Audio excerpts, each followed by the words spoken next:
So what I would like to ask you again is to turn off your videos, please, and mute yourselves, not to just be an obstacle during the webinar. So, Dr. Luke, please. Hello. Floor is yours. Good morning. Oh, are we ready to go? Okay, well, thank you very much, Elena. And thank you, Nick Michailudakis, for being very helpful and setting this up for us. Can you all hear me, I hope? I have a chat box for you, and I can see now whether you're responding. So can you just say good morning in the chat? So we'll be using the chat quite a bit. I'd like this to be interactive. Tell us where you are.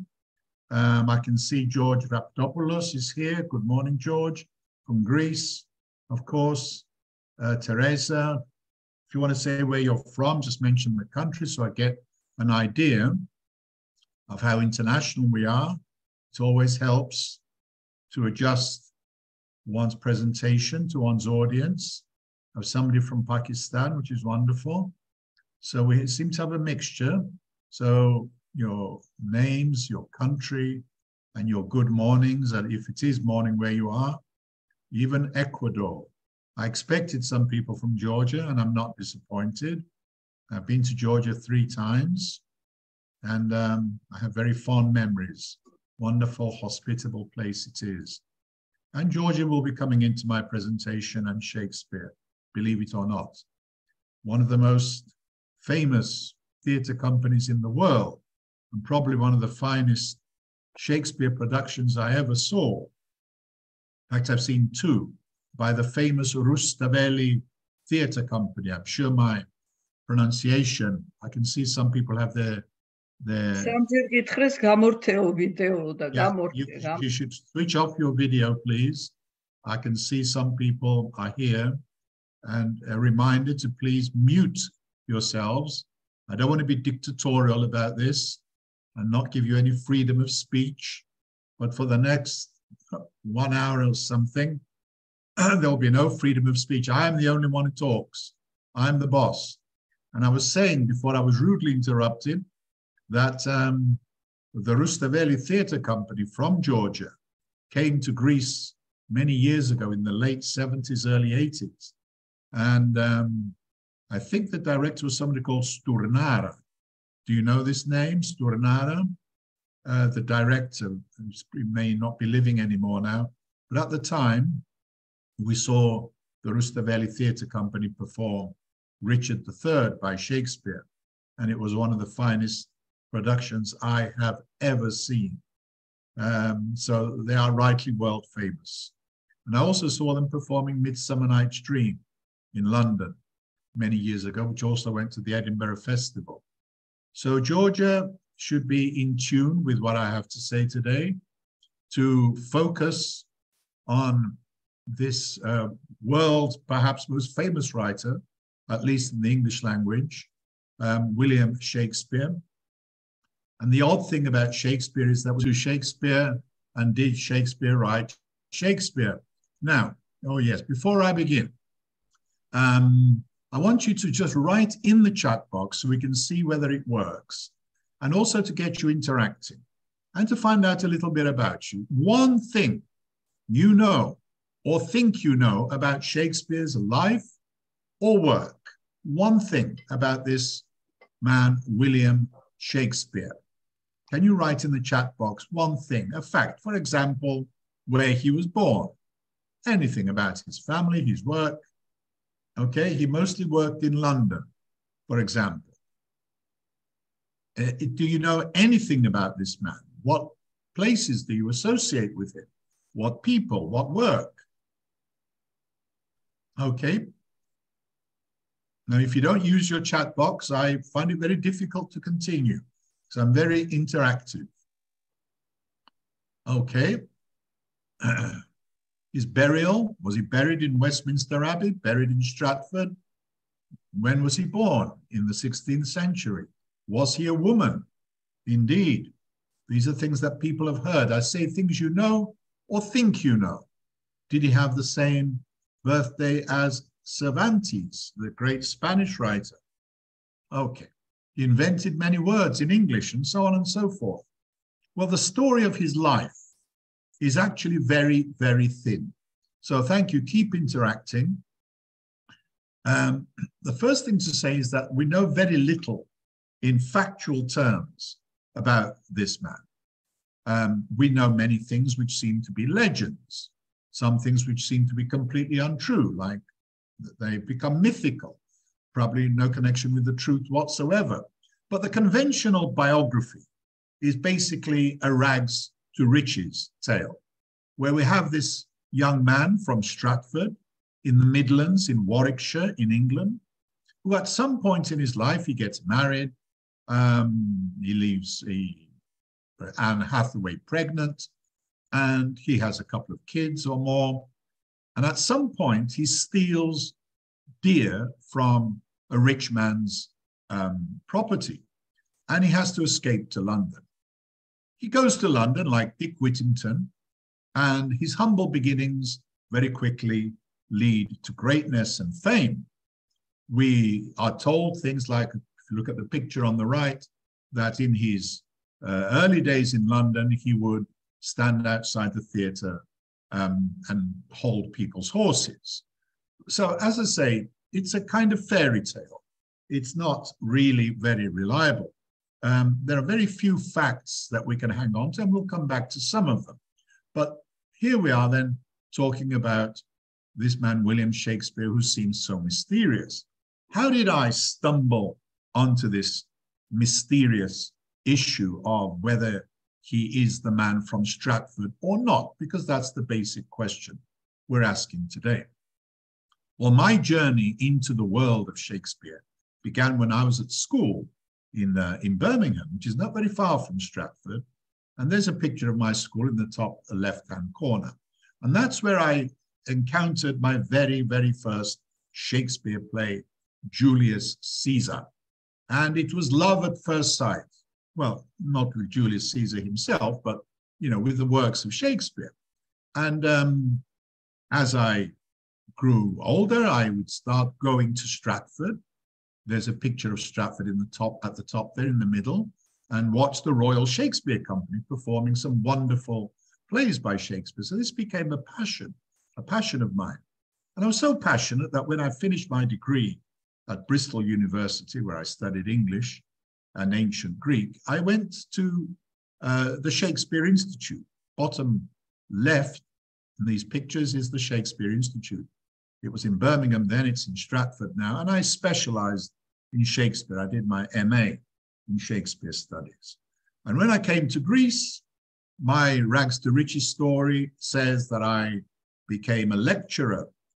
And it's true, it's not a legend and it's not myth, it's actually fact that I lectured in Shakespeare for several years at the University of Thessaloniki. That's there it is, the picture on at the bottom in the middle. And for many years, I would teach students the story of Shakespeare and focus, of course, on the plays. And I read biographies, many, many biographies of Shakespeare. And I noticed something strange about them. There seemed to be a mismatch, a lack of connection between these dozens of biographies that I came across and the work itself. The life and the work didn't seem to match at all, and I'll tell you why later. So, but I carried on telling students this story, regurgitating, if you like, the once upon a time Shakespeare, the son of a farmer, he married Anne Hathaway, he went to London and he became, you know, rich and famous. But once when I was in London looking for another biography of Shakespeare to read, I stumbled onto a book called The Mystery of William Shakespeare. And I thought this was yet another biography. I read it and it was wonderful. It was brilliantly written, very provocative, very well researched. And the mystery that the book, there it is, bottom right, it identified was whether this man that I was beginning to feel suspicious about actually did write the works of Shakespeare. So it was my epiphany. It was my moment on the way to Damascus when, you know, you fall off your horse or your donkey and you suddenly see things differently. And that's how my questioning began. Question, question, question. So that's what I want you to do today. I want to encourage you to question. I want to encourage us to be critical about received academic wisdom. And I want us to feel that research into such an important matter in literature is worth conducting, that we need to do more research to find out whether there is any fire where there is smoke, as it were. Those are my general aims. My specific aims are these 10 questions, beginning with the ending, his will, and then going on to his death. We'll look at some of his writing. The little examples of his writing that we have are actually signatures and nothing else. And we'll ask how Shakespeare found the time to write all the stuff he wrote, because he was very, very productive. And we'll ask questions about when the plays were written and whether they match the biography of William Shakespeare. And we'll look at the written evidence that he was indeed a great writer. We'll ask the question, who is the upstart crow? A very key question in this whole story. Yes, so many of you will be English teachers, and I will ask you some vocabulary questions like, what does ever living mean? It's a very interesting expression, ever living. Who is the ever living poet, and why is this significant? And we'll visit a particular country in Europe. I wonder which one it is. Can you guess? At number 10. That's how we'll end our journey, with a visit to a beautiful country in Europe. Those are the questions. That's the plan. Off we go. Your question. I'm going to show you a quick video. Are you ready? Can you hear me still? Can you respond in the box? Are you still with me? Are you still there? Can you hear me? Can you see me? Can I just see you using your chat box? I'm going to ask you a question. Yes. Thank you, William Lane. Anastasia, thank you. Thank you, Nick. You're still there. I'm going to show you a very brief clip. I'm going to see Shakespeare at home with his family, his wife, his dad, his mother, and his daughter. The questions I want you to answer are very simple. What is the daughter's name? And secondly, can she read or not, according to this clip? Here we go. Okay, we won't go on with that very amusing satire on the life of Shakespeare. So the questions I asked you, what was the daughter's name? You saw her at the end, looking very miserable, teenager. And her name was, did you spot it, anybody? I can see one person replying. If you're not going to chat with me, I'm not chatting to you either. So please use your chat box. Let's make this interactive. What was the daughter's name? Is only one person spotted this, or don't you know how to use the chat box? Yes, Eleanor. Yes, I think you've got it right. Nick. Okay. No cheating, no Googling. Anyway, I'll come back to this, as you don't seem to be very sure. Some of you have got the right answer. And the second question, whether she could read or not. And that too is a question I want you to bear in mind, and we'll come back to it.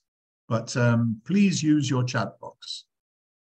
So to begin at the end of our story, let's ask the first question about William Shakespeare's will. Your question is this: name one thing you would expect a great writer to mention in his or her will. Eventually, the man dies, he leaves a will, we read it. He's been the greatest writer in the English language. Now, what kind of things do you think he might mention in his will, being a great writer? Can you write something in the chat box, just one thing? Think of any great writer. Manuscripts, for example. Manuscripts, of course, you're a great writer. What else do writers deal with?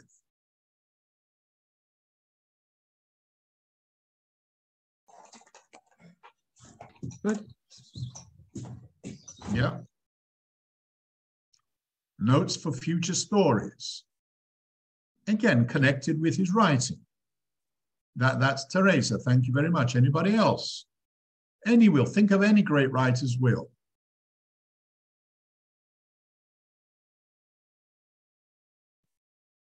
perhaps some kind of distinctions related to his career as a writer, perhaps the people he knew who were writers.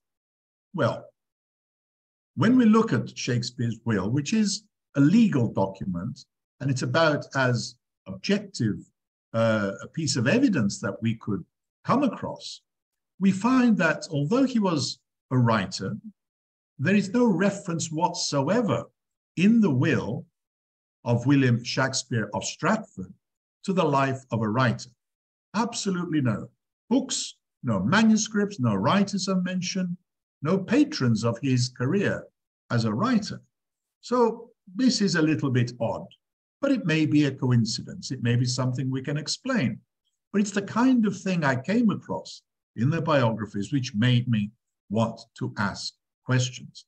Wouldn't you expect something, a reference to a book or a manuscript or a person, a colleague who's a writer, but absolutely nothing. So this is the first question. As I said, we've begun at the end of his career. Let's stay with the end and his death. He died in 1616. Imagine a great man or woman has died. What's the reaction?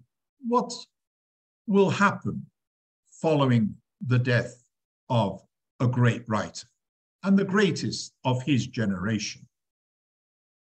Can you use your chat box, please, to suggest one thing you would expect people to do, to some kind of reaction to the death of a great writer? Are you writing? Anastasia says, a proper and honorable funeral. Indeed, we would expect a funeral. Anything else? Somebody to pay tribute to his work. Some mourning, signs of mourning, indeed. An obituary of some kind of statement, reviewing his career, praising him, all kinds of tributes, expressions of sorrow. So what did happen? These are some of the possibilities. Were there any announcements, comments, anything in writing, tributes, poems, any special events, any funeral, special burial? Did any of these things happen? Well, this is what happened, I'll tell you.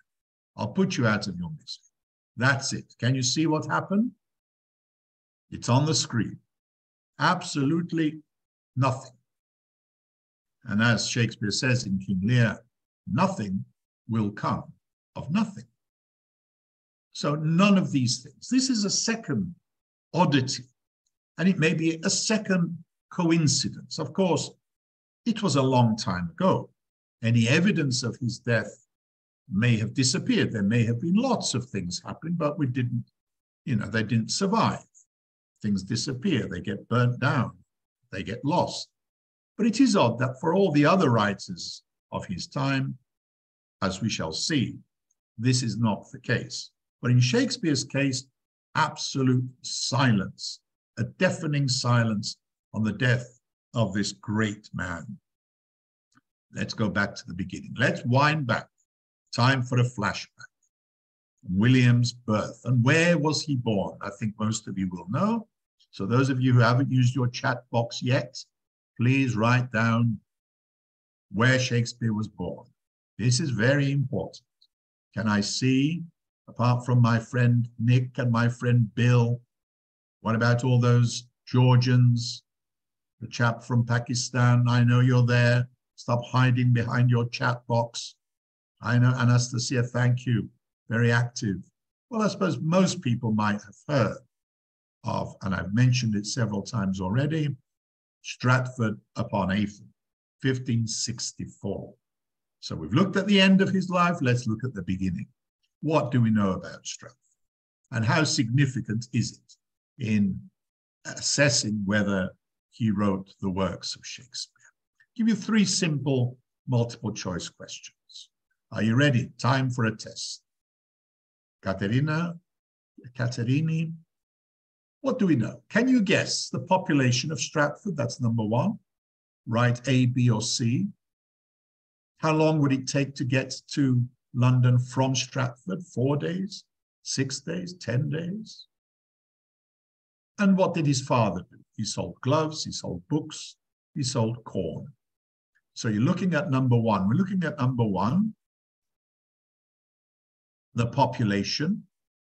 Teresa says 1A, 1,500 people. She says 2A, 4 days to get to London from Stratford. Somebody else says, oh dear, you're all going so fast here. And the third one, let's look at number 3. What did his father do? He sold gloves, A, B, or C, books or corn. A, gloves. Well, interesting. Let's see. Let's dig a little bit further.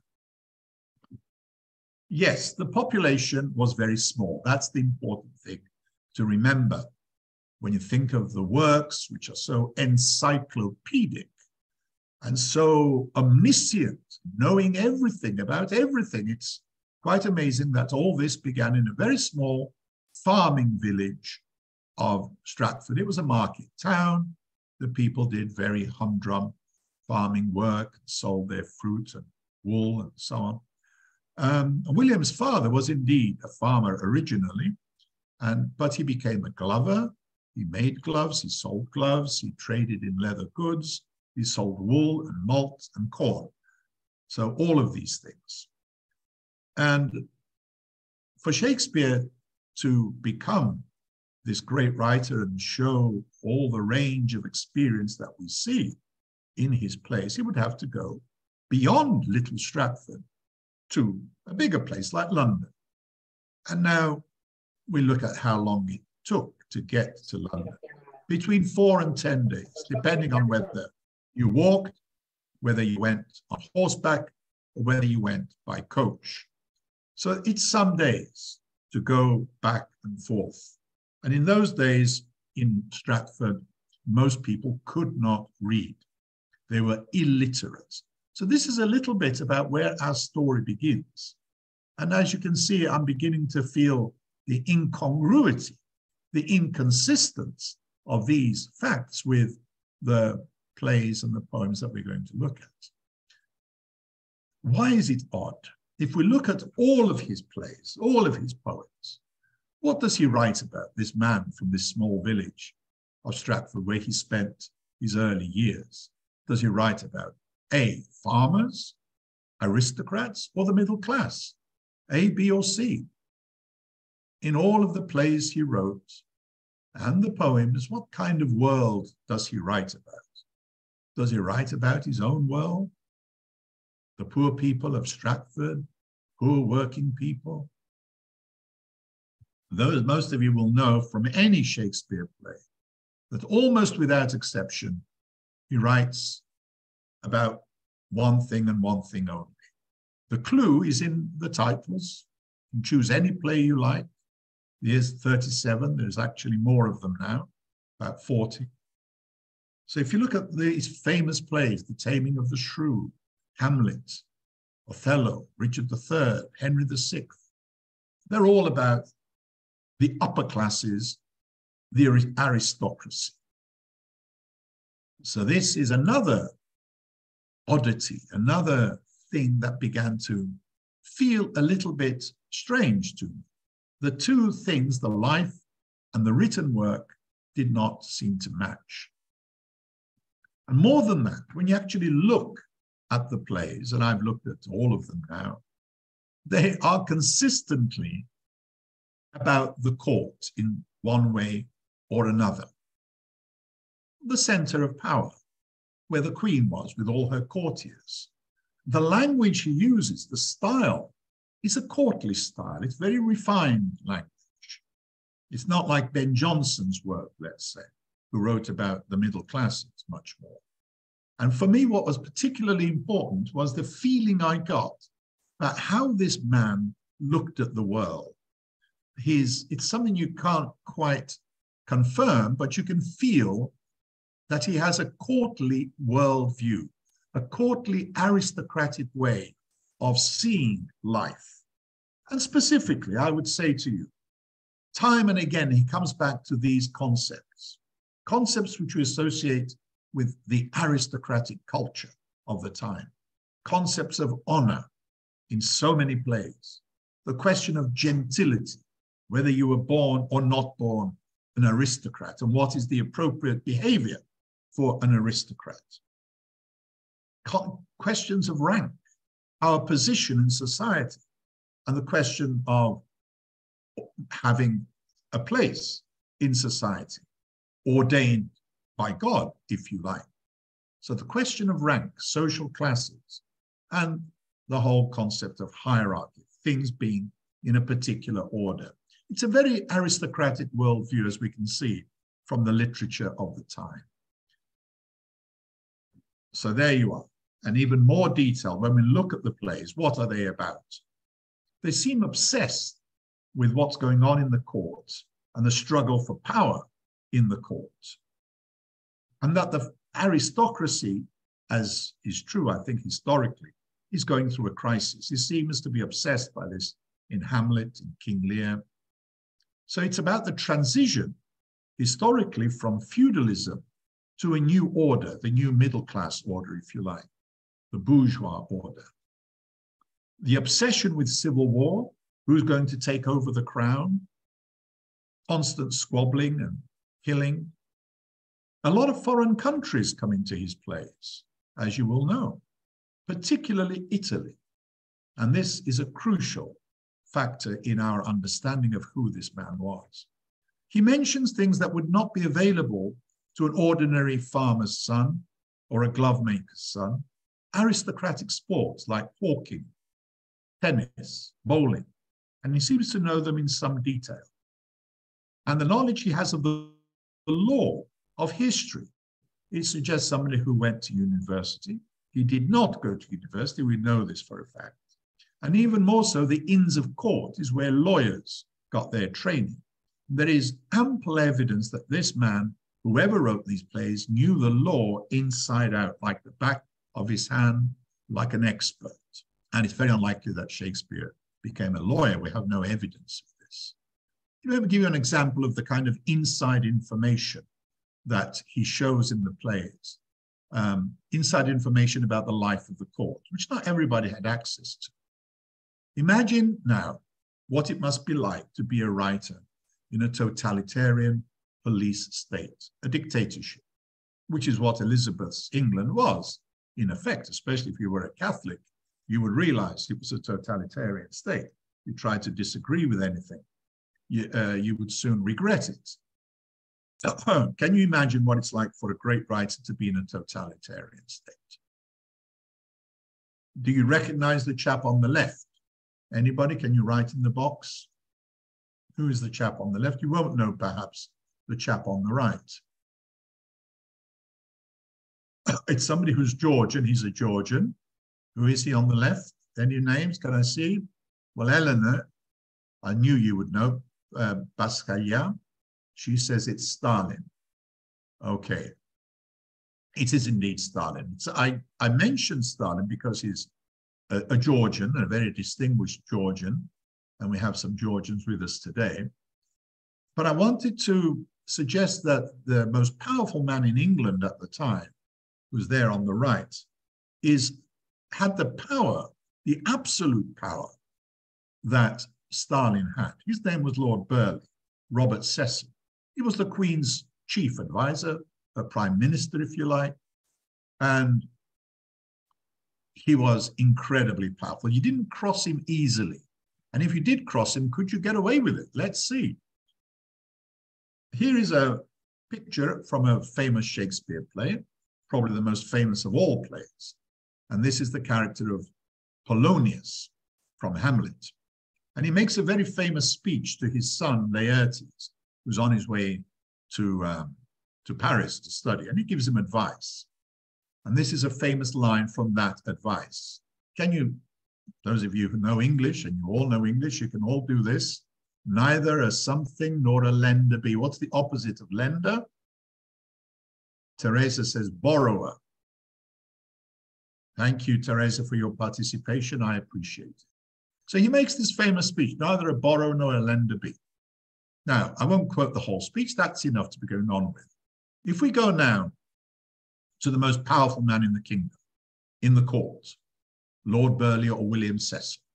He famously gave this advice to his son in real life, Robert Cecil, who was also going abroad, and he told him very similar things. What I'm saying is that this speech from Hamlet is very similar to the letter that Lord Burleigh, our Stalin, if you like, wrote to his son.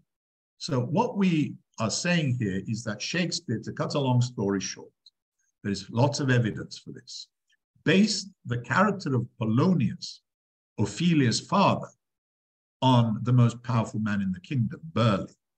And he makes fun of him in the play. And he actually kills him. He has him killed by Hamlet behind the arras or the curtain.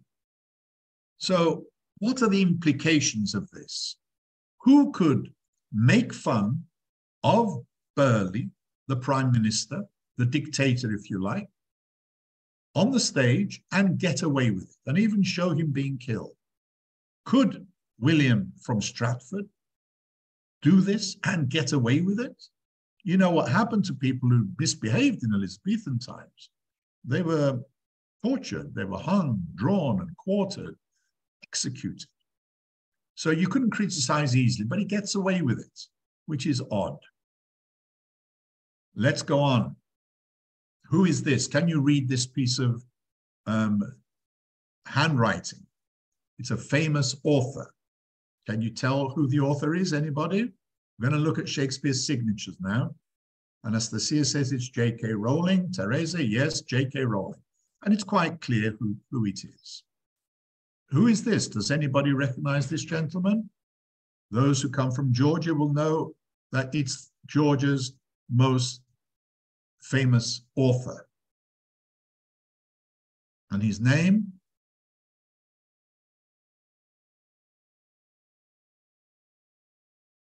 Tinatin, thank you, Tinatin, says it's Rustavel, who gave his name to the great theatre, one of the best theatre companies in the world, the Rustavelli Theatre, performed wonderful productions of Shakespeare that I've seen twice.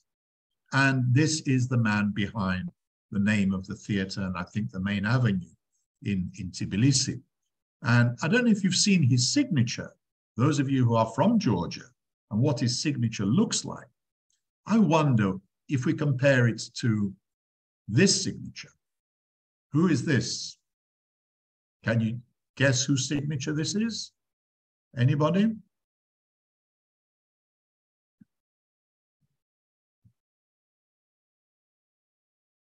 Is it completely illegible? Nick says it's a doctor's, and I'm wondering whether it's completely illegible. Perhaps it's because I'm a genius, because this is my signature. And perhaps, notoriously, people who are very, very clever often have very illegible signatures. That's me. Now let's look at Shakespeare's signature. Ah, yes. Before we look at that, I want you to write your signature on a piece of paper. Take a piece of paper and a pencil. You must have one nearby somewhere. Write your signature twice. I'll wait for you while you write your signature. Have you done it? Very quickly, write your signature once, then write it again. Thank you, Eleanor. You say I'm truly a genius because my handwriting is so terrible. You didn't recognize my signature. So if you're writing your own signature, as I politely asked you to do, and then look at your signatures, look at your signature, what do you notice? Are your signatures more or less similar, if not the same? Look at them carefully. Are they completely different? The two signatures that you've written? Same or different? Or similar? They're very similar, more or less. I think this is the case with signatures. That's the whole idea of the signature, that when we sign our names on different occasions, it comes out more or less the same. So people know who we are, that we are the real thing, that we're not a fraud. Okay? So if you've looked at your signatures, you will notice they are similar. Look at these signatures and tell me what you notice. Are they the same or different? Are they the signatures of one man or more? There's 6 of them. If you looked at your own signatures, you will have realized a striking similarity, however you might be feeling.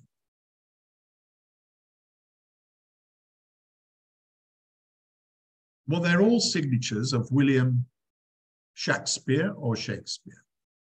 And the fact is, if you look at them, they are by no means the same.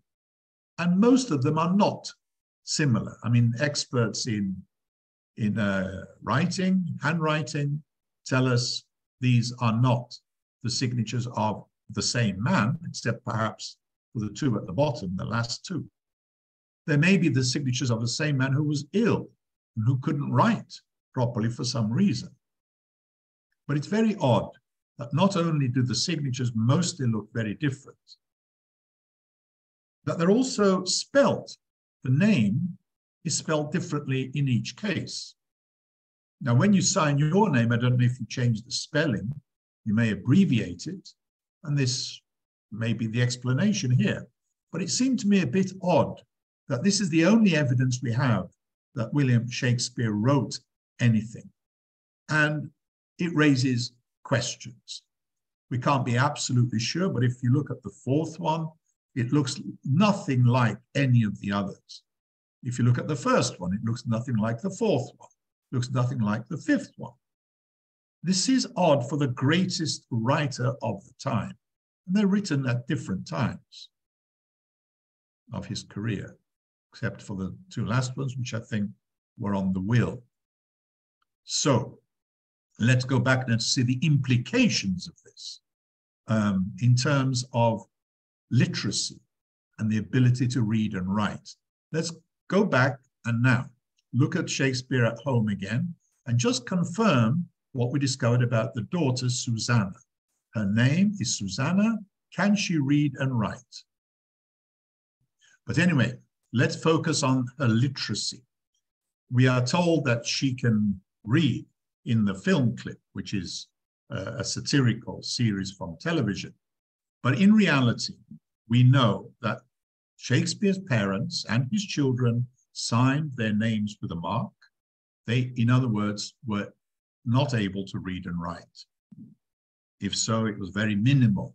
So Shakespeare, most people would agree, even on the Stratfordian side, was brought up in an illiterate household where people signed their names with a mark. So when we think of Shakespeare's signatures, we should bear this background in mind, that his home was a home where people did not have books and didn't read. If they read, perhaps it was just the Bible, but we have no evidence that they could actually read. So what are the implications of this? Well, if we turn to the writer of Shakespeare, the plays and the poems, we find someone whose knowledge of foreign languages is immense. He knew at least French, Italian, some Spanish, Latin, of course, and some Greek. And he actually used for his plays sources, books, of course, but also manuscripts which had not yet been published. Books which were not in English and manuscripts which were not even published. And he got hold of these manuscripts. So he's a widely read man. And there's something, as I say, inconsistent between what I've just been exploring in terms of his background and his ability to write and what we actually find in the plays. So to give you an example of what I mean, if you look at the standard edition of Love's Labour's Lost, for example, one of his early comedies, we are told by this editor, who's a scholar, that Shakespeare based Love's Labour's Lost to some extent on an unpublished manuscript written by Sir Philip Sidney, one of the top aristocrats of the time. And this manuscript was unpublished.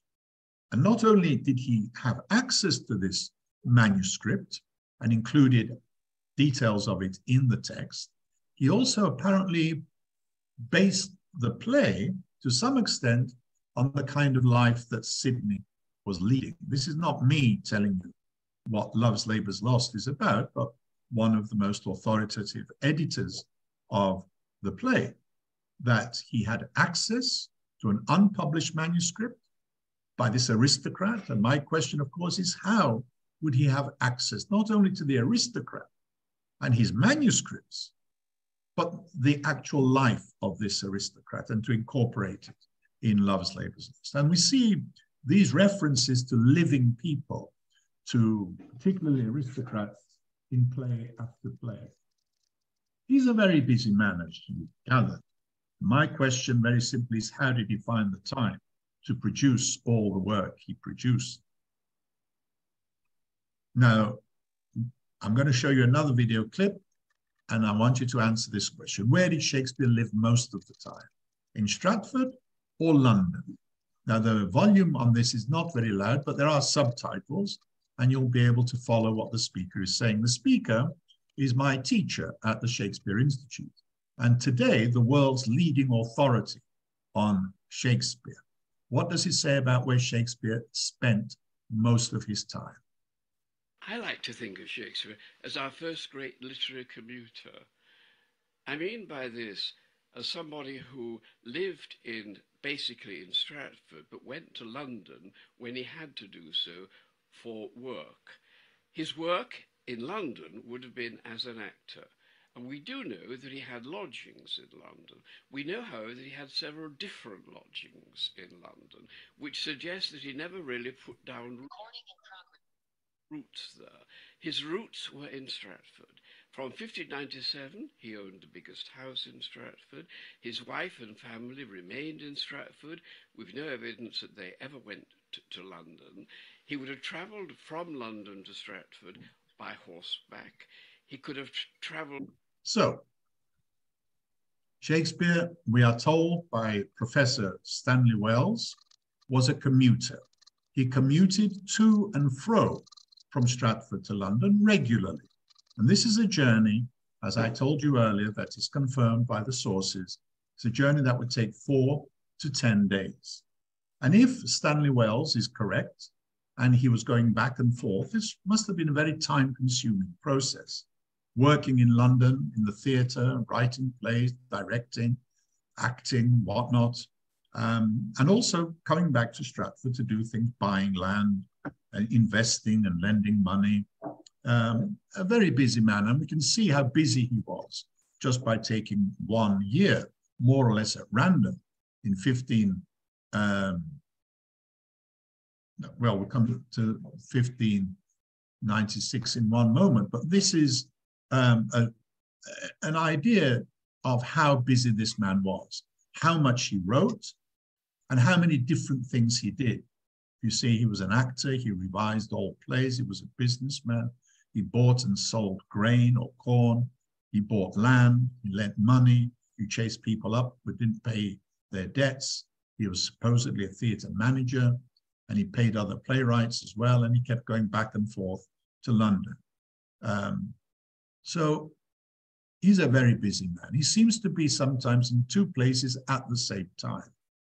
I know he's a genius, but even a genius, unless quantum physics explains this, I can't explain how he seems to be in 2 places at the same time. So I take 1596, as I said, as an example of how busy he was in terms of going to Stratford and back to London and Stratford again, doing a heck of a lot of things in this 1 year. So all those biographies I read came up with different things for this particular year. Some of them are based on fact. Some of them we are inferring that he must have been in London because of this, that, or the other. But was it the case that he was going back and forth to London, or is it 2 different people? That is the question.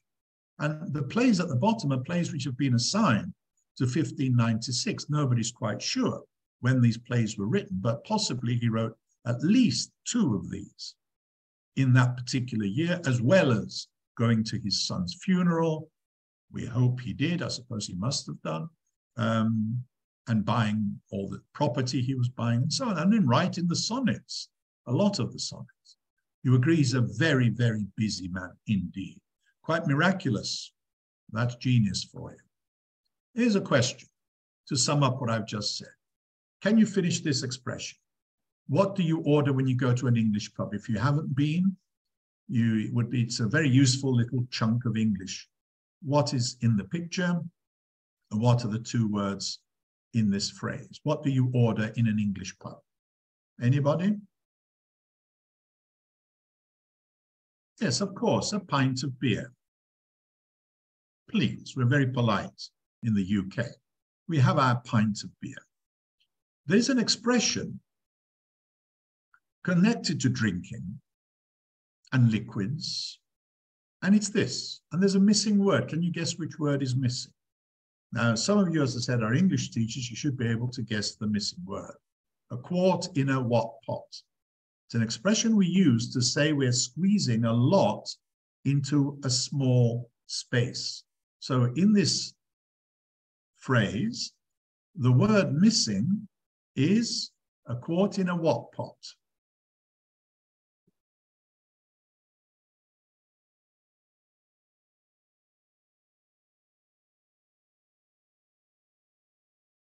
A pint. Well done, Teresa. Thank you for your participation. A quart in a pint pot. And as I said, what this does is capture for me the mystery of how this man found the time to do all the things he was doing in his life and in particular years.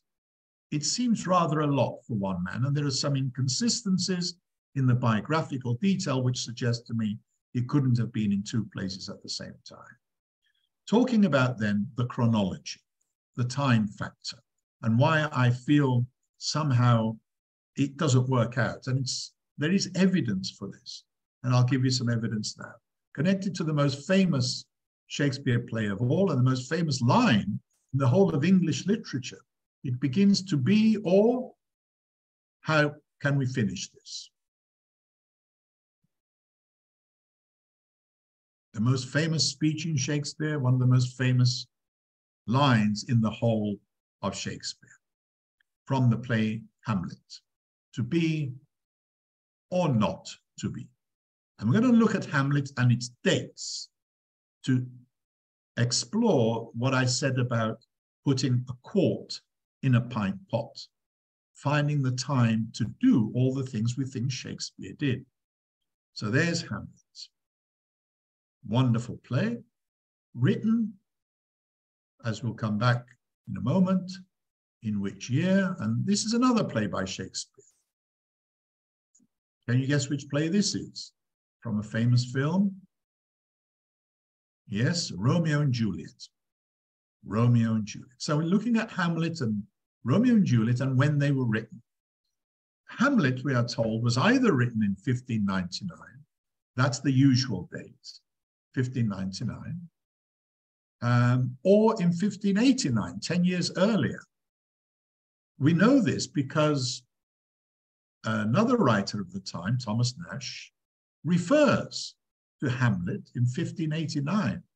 If it is the same play, when Thomas Nash refers to whole Hamlets of tragical speeches, if it's the same play, what it means is that the play was written sometime in the 1580s, when Shakespeare was a very young man and may still have been in Stratford, because we don't know for some years where he was. But this is odd, you see. If it's 10 years earlier, it makes the chronology very difficult to accommodate the life and the work. And the same for Romeo and Juliet. If it's much earlier than people have assumed, as this authority, Honigman, suggests, if it was written in 1591, again, Shakespeare perhaps had just arrived in London. Did he write Romeo and Juliet before 1591? If this is the case, as Honigman says, and he's a scholar, mainstream Shakespeare scholar, he suggests that the chronology of the plays, when they were written, comes tumbling down. It's destroyed, it collapses. And there is no fit between the life and the work as we know them. So this is the importance of dates, of time. and how Shakespeare managed to do so much. He did all of this, supposedly. His business activities, his creative activities, being in the court, perhaps performing, and going back to Stratford. He did all of this without any evidence in writing of these aspects of being a writer. There is no evidence that he actually went to Stratford Grammar School. We don't have any letters from him. We have one letter which was supposedly written to him, but it was never sent. There's no evidence that he was paid to write plays.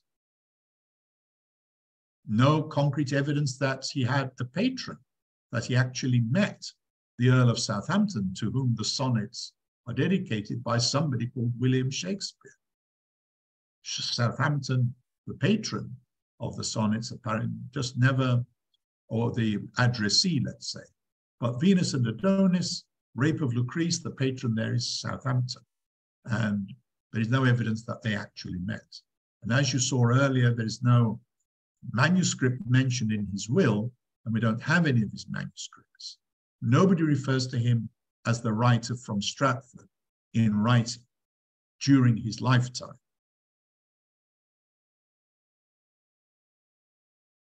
And no evidence of books, and as we saw earlier, no comments when he died. This lack of a paper trail, the lack of written evidence, is unique in Elizabethan and Jacobean times.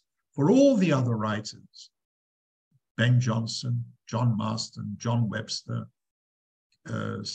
Kidd and Marlowe, we have ample evidence in writing that they were indeed writers, but not for Shakespeare. The greatest of them all has left no trace behind. He's like McCavity the cat. When you look for him, he's not there. The invisible man, the silent man, except for his writings. But there is one comment, actually. I make an exception. In 1592, a fellow playwright, for whom we have lots of evidence that he was a writer, Robert Greene, he wrote a pamphlet.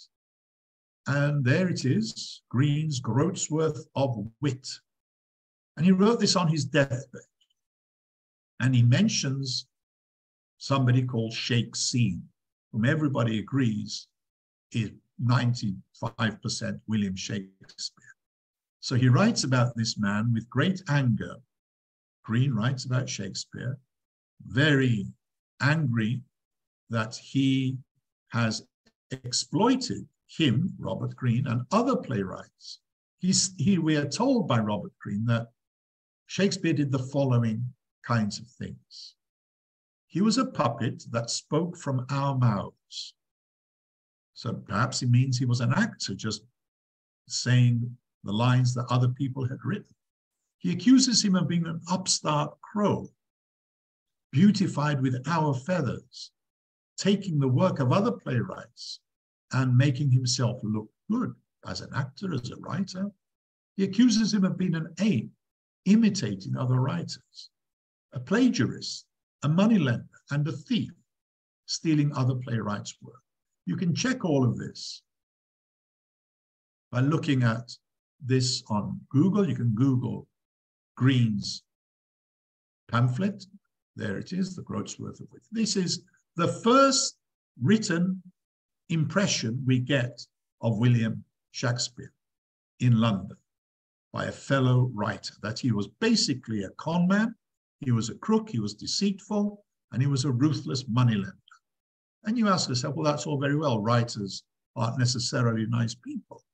But there is a mismatch, again, between this account of Shakespeare, if it's true, and the wonderful inspired works that we know as being his.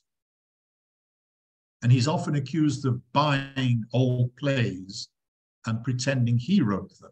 And we have evidence of this. Here is the cover from two books which we know the great Shakespeare did not write 100%, and yet they have Shakespeare's name on the cover, you see? And another pair, Shakespeare's name on the cover. There are numerous published plays which have Shakespeare's name on them, And we know he did not write them. What's he doing? Is it what Green suggests, that he's stealing other people's work? Is he paying them for their work and pretending he wrote it? It's interesting, isn't it? You can see why I'm asking questions. It doesn't seem to hang together, this story. There seems so many inconsistencies. I mentioned the sonnets earlier on, and this is a crucial piece of evidence in our exploration of the mystery of the authorship. Here is the most famous, perhaps, of all sonnets. Before we begin to look at some oddities, can you finish this? Shall I compare thee? The poet writes to his lover, to a summer's day. Thank you, Anastasia. Thank you. The sonnets, 154 of them, indeed. When were they published? You can tell me by looking at the front cover and writing the date. Can you just write the date in your chat box, please? When Shakespeare sonnets were published. Just, it's not a very long text. Teresa, thank you. Anastasia, for your participation. Ethalia, lovely. You can see at the bottom there, the sonnets were written in were published in 1609. They were written years and years before. There's a lot of them. Thank you, Dani. 1609. Why do I focus on this date, 1609? You will soon see. All will be revealed. In the volume of Shakespeare's sonnets, before we actually read the sonnets, there's another page, which is a dedication by the publisher, Thomas Thorne. And the dedication refers to the poet and refers to him as an ever-living poet. Now, we're talking about 1609. As people who speak English, all of you, some of you teach English, can you tell me what ever-living means? What does it mean? Can you give me a synonym? Anybody? Use your chat box, please. Eternal, says Teresa. Thank you, Teresa. You're a gem. It's terribly lonely giving a webinar, you know, when you can't see your participants. Evergreen, says Nick. Thank you. Ever-living. Well, let me make it more specific for you. Would you say, with all your knowledge of English, that ever-living implies that somebody is A, immortal, still alive, or dead? Our ever-living poet, said the publisher. He's immortal. Would you say this about someone who is still alive, Teresa? And Dani, you say immortal too. I think that's what it means, obviously. The question is, does it imply that this person is still alive or not? Now, a lot of people have investigated this term and how it is used in Elizabethan times. And overwhelmingly, it's used to apply someone who's dead, a great person who is immortal but is no longer alive. It's just theoretically possible that in this case, ever-living means he's still alive and will always be alive. We're not absolutely sure. But you can see why I think critical thinking and looking at language and deconstructing language is an important thing to do when there is a mystery like this. So there you go. And if I ask you now, when did Shakespeare die? 1604, 1610, 1616, when did he die? Anybody? Well, Nick, try again. I thought you were my best student, but the correct answer, as Eleanor and Tinatin say, is indeed 1616.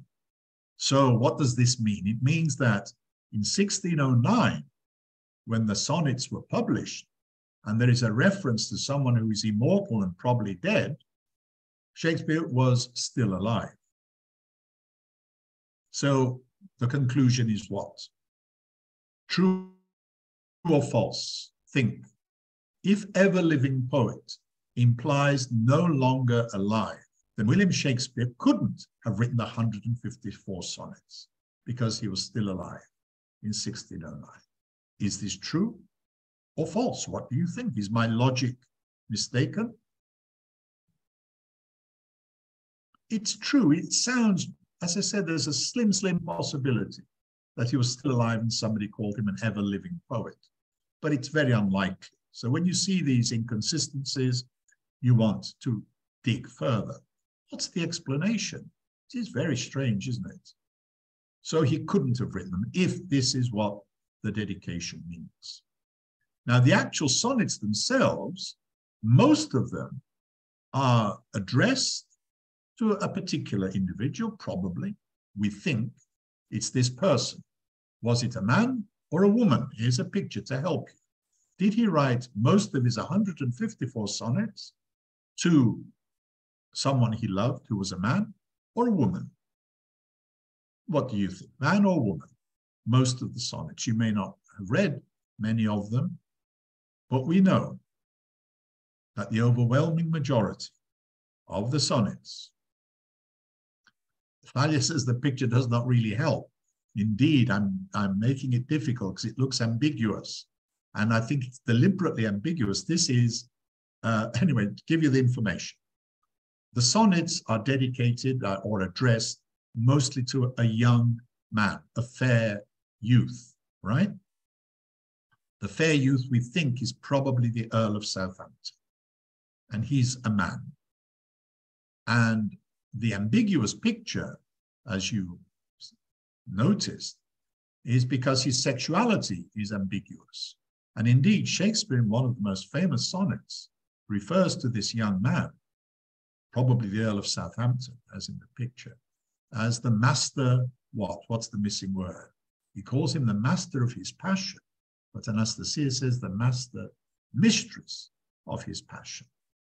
So what this implies seems fairly obvious, really, when you're writing to a fair youth who's an aristocrat and is very good looking and all the rest of it, and you address him in this intimate way. It suggests that Shakespeare, the author of the sonnets, had an intimate relationship, not only with this young man, but with the dark lady as well, which takes up just a few of the sonnets in the total of 154.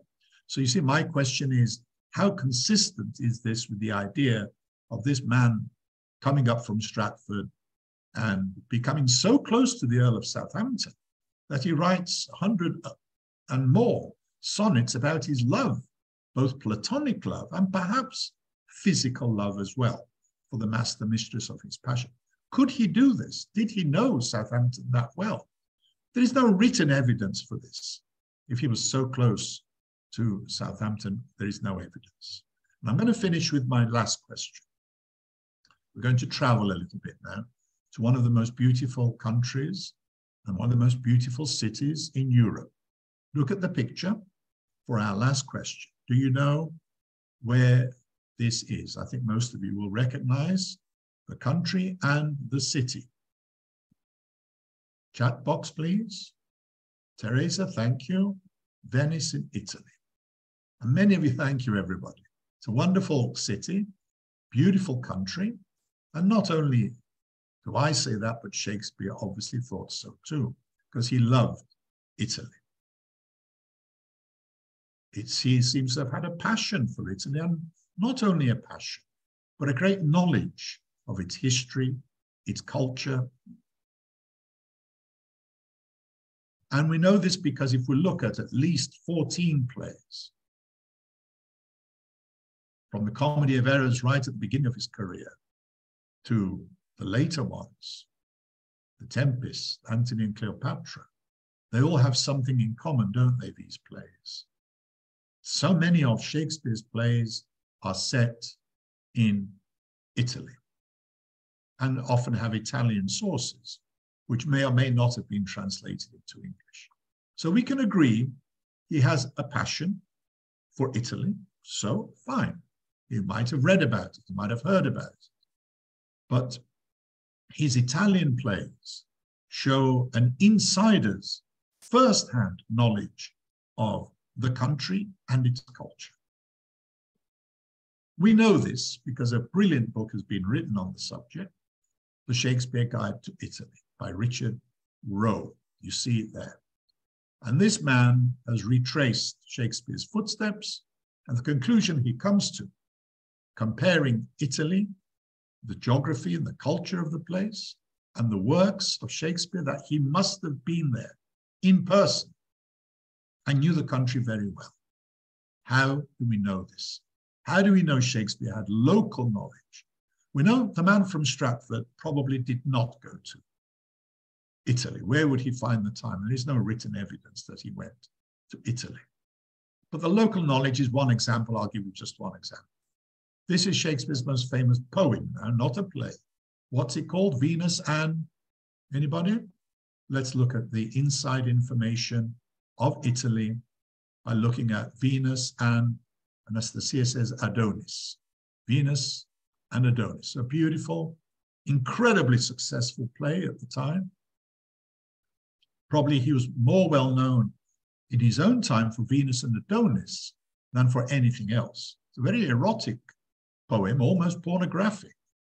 And this is a painting which illustrates the story of Venus and Adonis, where Venus, Aphrodite, tries to seduce the young man who doesn't want to be seduced. Perhaps he's somebody like the Earl of Southampton. Perhaps he's bisexual, who knows? But look at the painting and tell me, who is the painter? Any idea? This painting of Venus and Adonis, the love story of the goddess Aphrodite, passionately trying to persuade Adonis to do his duty as a man. As I said, it's a very explicit poem. Do you know who the painter is? I'll give you a clue. Is it Picasso? Is it Titian? Is it Monet? Any offers? You art historians out there? I think I've made it quite easy now. This is a painting by the Italian Titian, okay, Tiziano, who was a painter in Venice and more or less contemporary of William Shakespeare. And he painted this topic of Venus and Adonis from Greek mythology several times. There are numerous paintings by Titian of this story. And there he is, the man himself. The interesting thing is that rarely did Titian present Adonis, there he is, there, the young man, wearing a hat. He's wearing a cap or a hat in this painting, but not in the other one, again by Titian. And the only place you could see this painting of Adonis wearing a hat is in Venice in the 16th century. And you had to visit Titian's studio probably to see it. There it is. And if we look at Shakespeare's poem, Venus and Adonis, we find lots of references to this painting. The story follows the painting very closely. The gestures, the posture, the hat. He mentions the hat, the bonnet, several times in Venus and Adonis. And you see, it's still a rare painting showing Adonis wearing a hat. There's still one in Italy, I think, maybe one in Spain. But at the time, to see this painting and then write about it in such detail, you would have had to visit Italy and Venice. And we know that our William from Stratford almost certainly did not do this. It was very difficult to travel in those days. You had to get permission. Very suspicious thing to go and visit Europe. You were suspected of being a Catholic or something, or a spy. So this inside knowledge of Venice and the works of Titian, it is odd, isn't it? And this famous theatre, he shows, the playwright shows profound knowledge of Italy's most famous theatre genre at the time. Do you know what it's called? The Italian theatre called Commedia del... Any theatre buffs out there? Thank you, Nick. Commedia dell'arte. Thank you, Ira. So we know that Shakespeare knew about Commedia dell'arte because in all of these plays, the critics tell us, the scholars tell us, he is inspired by the conventions, by the characters from the Italian Commedia dell'arte, which was virtually unknown in England at the time, virtually unknown. And yet we see close resemblances to the conventions of Commedia dell'arte, Shakespeare's comedies, and even the tragedy of Othello has been interpreted as shaped by the conventions of the Commedia. So that's our conclusion, that Shakespeare must have known Italy at first hand. I could give you more evidence. I won't do that now, but there is ample evidence, and you can find it in a book like this. There are others as well, which suggest that his passion and knowledge of the language and the culture is insider knowledge. It's the result of visiting the country at some length. So my conclusion, my friends, is only to provoke you, to encourage you to ask questions. There's no harm in critical thinking. It can only do good. We may be wrong. It may be that the man from Stratford is, after all, the guy who wrote the plays and poems of Shakespeare. But there is some reasonable cause for doubt. And this is what I've been trying to argue. Not that I know the answers. Online, you can find a document where thousands of distinguished people have signed to say it's a subject which needs exploration. It's a declaration of reasonable doubt. And that's what I've made today.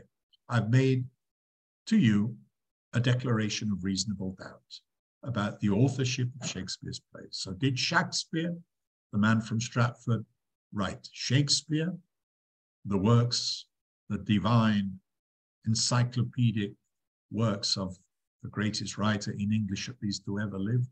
Well, the court or the jury is still out.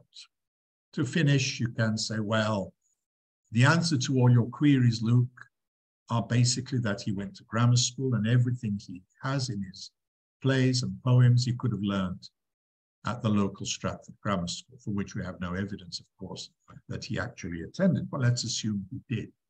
So that could explain it. And the fact, of course, that he's a genius. So when you're a genius, you can do anything. You can be in two places at the same time. You can write about experiences you've never had. I don't know. Perhaps you can. I don't think this is what the recent research on genius says, which emphasizes the role of experience and the transformation of lived experience into a work of art. So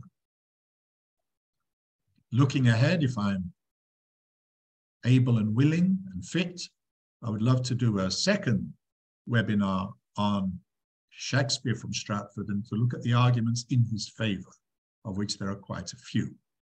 So that's for the future. And we could answer the question eventually, perhaps in a third webinar. Well, if Shakespeare from Stratford didn't do it, who did write the plays? Fascinating question. If you want to read more, this is an excellent introduction to this question. Shakespeare's Unorthodox Biography, where she writes about the lack of a paper trail for Shakespeare. No written evidence, in other words, that he was the great writer. So thank you very much. And as Shakespeare says, I'll try to please you every day. Sorry about the difficult beginning, technically speaking, but we got there in the end. I don't know if you're still there, but we can come together again now. If you have any questions, any comments, I'm happy to answer your questions or respond to your comments. So Eleanor, you can come back in if you like. And we can say goodbye in person. Thank you. Thank you. Really, yeah, people are writing. It was amazing. Really, it was amazing webinar, informative. And really, we traveled back in previous centuries. Thank you, Luke. Yeah, you're welcome. As Nick mentions, we are looking forward to your second webinar about Shakespeare. The next webinar, I mean. Yeah, well, as I say, if you have any queries, any comments, questions. Yeah, please available. write in the chat box that Luke is going to answer. Thank you very much. Okay, many thanks. It wasn't too long after all. Okay, I'm going to save chat here, and we're going to keep recording. Also, the certificates also will be sent to you who have registered. Thank you so much. Thank you, Eleanor. I don't see any For questions. interaction, yes. Thank you, Luke. Okay, you're welcome. Thank you very much. And if there are no more questions or comments, I'll bid you good day. They are thanking you. Thank you, Nick. Thank you, Ray, for coming again. Evidence. Ray suggests I should a webinar on the overwhelming evidence for, okay, would be interesting. Edward de Vere is one of the most popular candidates. Thank you. So we keep asking questions. That's the message. Thank you very much. Have a great day. Have a great day. Bye-bye, everyone. Thanks a lot.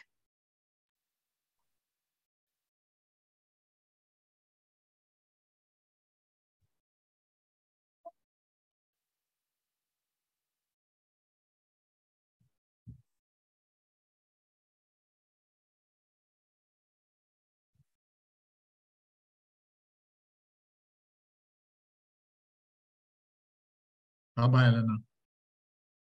Bye, Luke. Thank you.